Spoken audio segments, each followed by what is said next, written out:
পলাশীর প্রান্তর থেকে 260 বছর পরে হলো নতুন করে এই দেশের মানুষ আবার জাগবে, আবার প্রতিবাদ করবে।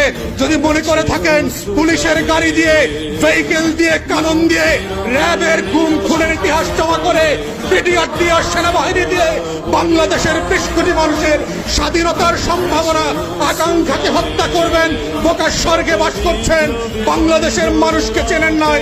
তারা নতুন করে যখন জাগবে, আওয়ামী লীগের কাফন কেনার টাকা পাওয়া যাবে না, কবর দেওয়ার মাটি পাওয়া যাবে না। সেই দিন আসতেছে, সেই দিনের প্রস্তুতি নেন।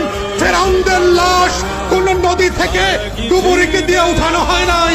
এই ফেরাউনদের লাশও বাংলাদেশের মানুষ ডুবুরি দিয়ে উঠাবে না, কোন হুজুর জানাজা পড়বে না, কোন কবর। পলাশীর প্রান্তর থেকে 260 বছর পরে হলো নতুন করে এই দেশের মানুষ আবার জাগবে, আবার প্রতিবাদ করবে।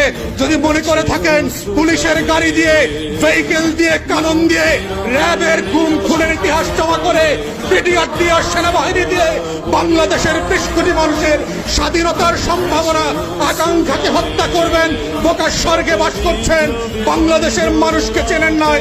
তারা নতুন করে যখন জাগবে, আওয়ামী লীগের কাফন কেনার টাকা পাওয়া যাবে না, কবর দেওয়ার মাটি পাওয়া যাবে না। সেই দিন আসতেছে, সেই দিনের প্রস্তুতি নেন। ফেরাউনদের লাশ কোন নদী থেকে ডুবুরিকে দিয়ে উঠানো হয় নাই। এই ফেরাউনদের লাশও বাংলাদেশের মানুষ ডুবুরি দিয়ে উঠাবে না, কোন হুজুর